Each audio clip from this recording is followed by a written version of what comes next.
This is Living Power with Dan Hurst.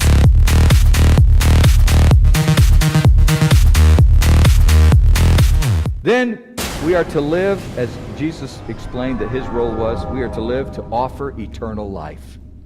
We are to live to offer eternal life. 1 Peter chapter 3, verse 15. But in your hearts revere Christ as Lord. I get confused with this because I memorized it from a different version. But in your hearts, the version I said, sanctify God in your hearts. It's make him number one in your life is really what it amounts to. Always be prepared to give an answer to everyone who asks you of the reason, or to give the reason for the hope that you have. But do this with gentleness and respect. Listen, when people see Christ in your life, they don't always understand what it is. They don't know how to explain it. They don't know how to define it. And in fact, sometimes it scares them. In fact, sometimes it makes them mad. But they're noticing it. And they're asking.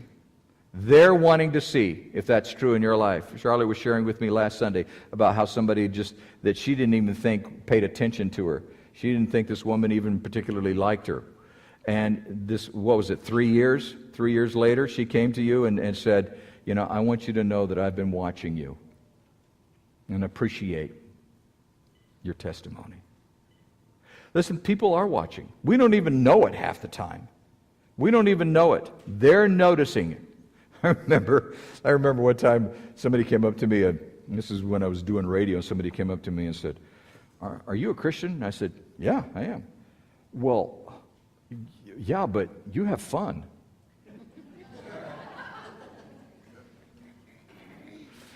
Now, what were they saying? They were saying, I'm watching you. I'm noticing things in your life. I'm catching a glimpse of what's going on in your life. They may question it. They may doubt it. They may challenge it. They may be angry about it. But they're noticing it. People are seeing Christ in your life. And you have the responsibility of living your life out in a way that offers them eternal life. Now, in 1 Peter 3:15, I want you to see this passage. Always be prepared to give an answer to everyone who asks you to give the reason for the hope that you have. The definition of hope is confident anticipation. That's what hope is. That's the biblical definition both in the Old Testament and the New Testament. Have confident anticipation. What do you have a confident anticipation about as a Christian? That I am going to spend eternity with Christ. That I have a purpose and a plan for my life. That God has something He wants to do in my life and through my life. And get this, and I also believe it about you, whether you're a Christian or not. I believe that every person that I come in contact with is designed by God, and God has a purpose and a plan for their life. And that requires a different way of treating them. Even people that I don't agree with. I may not agree with their politics. That's everybody. And I may not agree with their lifestyle. I may not agree with their attitude. There are a number of things that I may not agree with, but that doesn't change the fact that that's a child or a person that's been designed by God for a purpose and a plan. And if God had enough respect for that person to die for them on the cross, then I need to treat them that way.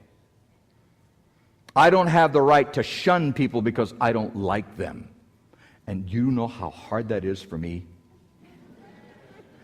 I don't have the right to treat somebody differently and hatefully because of a lifestyle or something, because I just don't like that person because of Listen, I have a responsibility. Now, there are times, and I will tell you, the Bible teaches this, and God will do this sometimes in your life. There are times that God requires you to to behave a certain way towards somebody to free God to do the things that He wants to do in a person's life. There are times when I believe the Bible teaches this. It's a matter of discipline, when you have to back off and let God do His work.